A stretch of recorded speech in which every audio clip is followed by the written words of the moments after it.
Come with me when I walk you through this single family house that somebody bought, tried to renovate, failed, and now I have to fix it so my investor can get his money back. So now we're inside checking this thing out. Now, instantly, I'm just like, there is not $80,000 worth of work done here at all.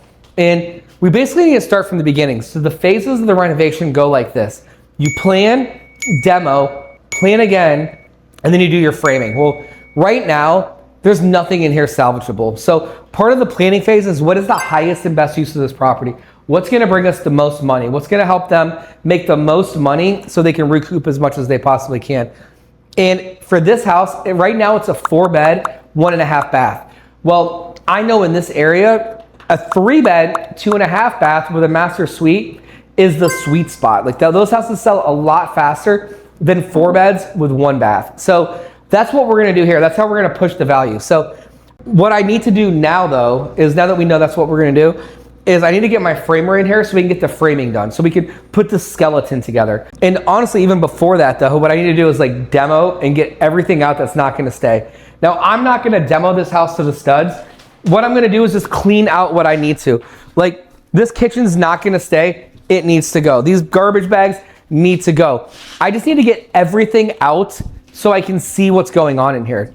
And one of the things I notice right now that's a huge issue is that this old knob and tube is tied into new electric, and that is a huge safety issue. And we're gonna go downstairs and take a look at the mechanicals. And when I say mechanicals, I mean plumbing, electric, HVAC, the water heater, the gas meter. I just wanna see what all that stuff looks like down there. So it'll give me a better idea of like what the extent of the renovation is gonna be behind the walls. So let's go take a peek. All right, we're in the basement. We're gonna check out a few things. One thing I see right off the bat that's probably gonna be an issue is this foundation looks like it's bowing in a little bit. So I need to get somebody in here smarter than me to look at this foundation. So we're gonna get that checked out. Next thing I wanna look at are the mechanicals. So let's take a peek at the furnace. I hear the furnace humming, but I don't know if it's doing what it's supposed to. So I'm gonna get somebody to come out and look at that furnace. Good thing is all the ductwork is probably fine, so I'm not gonna have to mess with that, but I'll get my HVAC guy to make sure. This is a huge issue. These are old fuses. When I see this, I instantly budget to rewire the whole house.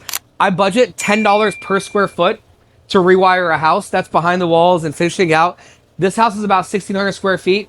So instantly my budget for electric is $16,000 to get all that stuff sorted out. So let's go and look at the water heater. This water heater, it's no good. We got a budget to replace that. I'm gonna budget about $1,500 to replace this water heater with a new 50-gallon gas heater. So yeah, things are starting to add up. Let's go look upstairs. All right. This bathroom is also no good. The perfect size for a bathroom for a first-time homebuyer house is a 5x7 bathroom. It allows you to fit a tub, shower, toilet, and a nice 30-inch vanity perfectly. This is kind of like hodgepodge. Like I know that there's a dresser, or I know that this is a closet. I know that this is a closet.